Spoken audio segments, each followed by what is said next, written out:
แต่งงานนั้นตามใจผู้เฒ่าตามใจผู้เฒ่าว่าซั่นเถาะตามใจผู้เฒ่าบัดนี้แต่ว่าก็พอใจกันอยู่ระหว่างกันเฮาก็ได้บ่ได้ขัดขืนเพิ่นเพิ่นให้เอาก็เอาโอ้เจ้าก็บ่ขัดขืนพ่อแม่ว่าซั่นเถาะบ่แล้วเนาะเพิ่นให้เอาก็เอาลองมึงจะเป็นจังได๋อ้ายเป็นจังไดบัดนี้ว้ายคนบ่เคยเล่นกันเนาะกินข้าวก็บ่กล้านั่งใกล้กันคือสิอยากอายกันเนาะอ้ายเนาะอายนั่งคนตรงข้ามบัดนี้เขานอนในบ้าน นูใส่เลยบ่อ้าย 2-3 อาทิตย์ก็บ่ทันได้นอนนํกันเอ้าคือว่าจังซั่นอ้ายเฮ็ดบ่เป็นบ่มันบ่ายบ่ได้ยามมื้อคืนนะก็ปิดไฟยามมื้อคืนตะกี้มันมืดเนาะเอ้านอนกับบ้านพ่อเฒ่าแม่เฒ่าพ่อเฒ่ามันก็นอนอยู่ห้องติดกันเด้โอ้ฮ้อนอยู่ฮ้อนใกล้ๆกันน่ะบูแห้งบ่ได้ย่านเพิ่นหูเมืองโอ้ยแต่ว่าเพิ่นรับแล้วก็ทำท่าค้ำไปหาเมีย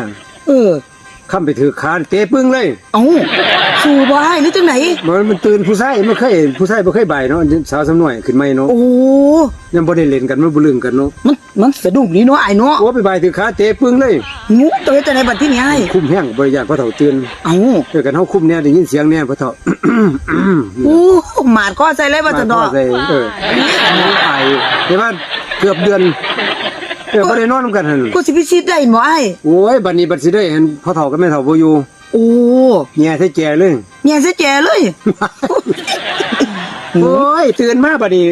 เป็นไงล่ะไอ้หาบของเขาน้ำก้นอ่อนต้อน